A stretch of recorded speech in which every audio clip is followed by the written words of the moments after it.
Tabe to mas sak kila ben taun. These animals can carry infectious diseases. But what if we could go wherever we wanted without leaving the house?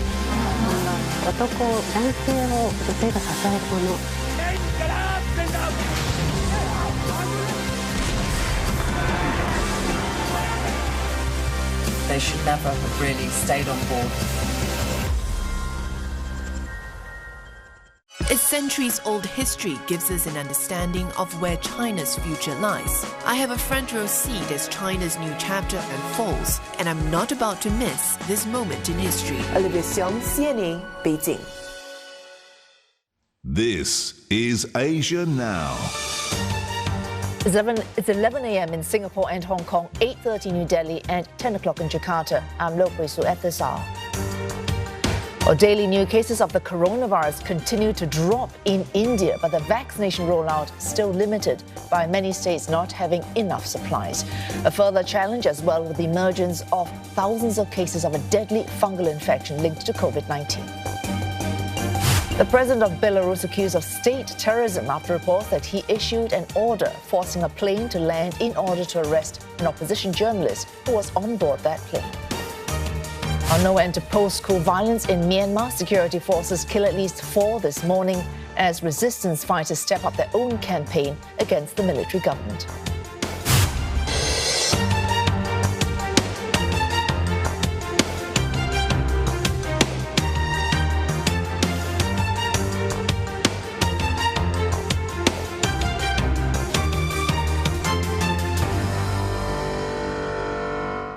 We start in India, where officials from the health ministry say they are increasing the supply of a drug used to treat mucormycosis or black fungus as case numbers rise. India has reported nearly 9,000 cases of black fungus. More than 200 people have died. हमारे सामने एक challenge के रूप में आया है कि हम कैसे ब्लैक फंगस को मैनेज करें। उससे संबंधित एम्फोटेरिसिन बी, जो कि एक एंटी फंगल ड्रग है, जो देश में लिमिटेड सप्लाई में शुरू में अवेलेबल थी, उसको बढ़ाया जा रहा है, जिसके लिए 2 तरीके से एफर्ट किए जा रहे हैं कि कैसे हम सप्लाई को बढ़ाएं और कैसे उसकी अवेलेबिलिटी को और फर्दर बढ़ाने के काम करें। Amphotericin B is an antifungal intravenous injection administered every day for up to 8 weeks in patients. Each vial costs between $80 and $100, and patients are prescribed more than 1 a day. States like Maharashtra and Delhi have been reporting a shortage of this drug. On this, we're joined by Ishan Garg from New Delhi. Ishan, a rare disease complicating India's COVID-19 fight. How bad is the situation?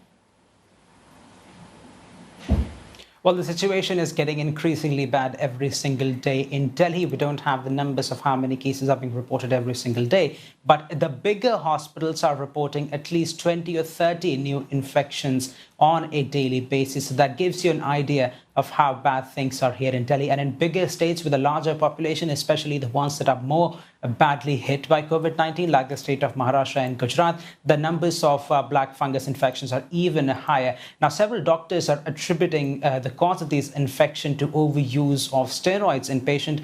Others are attributing it to overuse of zinc in patients as well, while some are saying that it could be because of unsterilized medical equipment, especially the one that's being used to administer medical oxygen in patients. But of course, more data is awaited until clinicians can point their finger at what the real cause of the disease is. At the same time, the federal government has directed all medical facilities to use steroids judiciously, but several doctors that I've been speaking to say that with the second wave of COVID-19, that's not always possible when people come in with severe lung infections. So at the same time, the government is saying that there's no reason to panic at the moment, and it has advised all states to declare the infection an epidemic, but they are saying that more data will be available soon, and hopefully clinicians will be able to find a way out of this soon.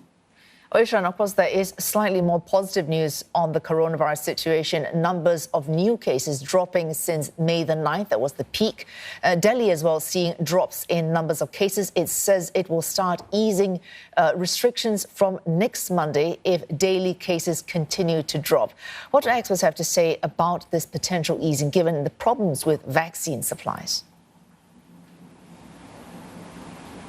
Well, experts are saying that lockdowns are really necessary to bolster up the medical infrastructure because it does not really cut down on infections. Experts say that what it really does is that when you impose a lockdown, the peak of infection is delayed. So while a state is locked down, you will see a temporary decline in cases. But of course, there have been warnings about a third wave. And the country, as well as several states, including New Delhi, have been warned to brace against it because, of course, it's going to come. And there are concerns that it will impact younger people and children more severely. Now, Delhi is seeing a tremendous drop in cases. The positivity rate was about 30%. So 1 in 3 people were testing positive just 3 weeks ago. And now the number is down to just 2 people out of 100 testing positive. And similarly, cases are dropping all across the country. But what experts are saying that when the country reopens, when several states reopen, there will be another surge in infections. There will be potentially a third wave. And that's why vaccination question is important. The government says that it wants to have about 2 billion shots available by the end of the year, which will be enough to inoculate every single person. But experts are saying that that might not be possible because several companies, which the government is banking upon, haven't started producing those vaccines yet. And therefore, the hope really is that vaccine imports from foreign countries of vaccines such as Pfizer and Moderna will be able to fill that gap. Thanks so much for all that. Ishan Garg reporting from New Delhi. Officials with Singapore's Transport, Foreign Affairs and Manpower Ministries say the vast majority of arrivals to the city-state from India are returning citizens and permanent residents. Their joint statement came in response to media queries about why planes are still arriving from India despite flights being suspended. These planes are chartered by the Indian government, but those who need to return to Singapore are also allowed on board because these are the only available passenger flights into the city-state from India. The flights operate out of Terminal 1 at Changi Airport. There are about 25 arrivals from India every day and some 180 departing passengers on flights back to India. Those entering Singapore have to take 2 COVID-19 tests at the airport and are escorted to a stay-home notice facility where they have to stay for 21 days. Mass swab tests are being carried out at another Housing Development Board block in Singapore after COVID-19 cases were found there. It's the second such operation after one at a block in the northeastern residential town of Hougang. All residents at Block 559 Pasir Ris in the east of Singapore are being tested after 4 cases are found to be living there. One of them is the first case identified in the Changi Airport cluster. Tan Si-hui with this report. 32-year-old Jin Zhe is a resident of the affected block. He was out grocery shopping at around 8 in the evening on Saturday and came home to this, a letter informing him that he's required to undergo a mandatory swab test at a nearby swabbing center. He had also received a text. Kind of worried actually, but there's no mention about who are the infected ones in our block. So we are just trying to take precautionary measures. The 4 COVID-19 cases had been reported earlier.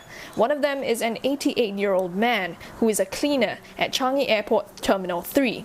The other 3 are from another household. The Health Ministry says it's adopting the same cautious approach as Block 506 in Hougang by conducting the PCR test. Those who had visited the Pasir Ris block between May 2nd and 18 are also advised to take the swab test. The MP for the area says it's for their assurance and peace of mind. I explained to the residents that they are not on quarantine or on stay-home notice. It is also prudence for them to try and exercise some restraint, to try and stay home as much as possible, to work from home. And of course, if they have to go out for essential errands, they will have to continue to get their food and do the important things they have to do.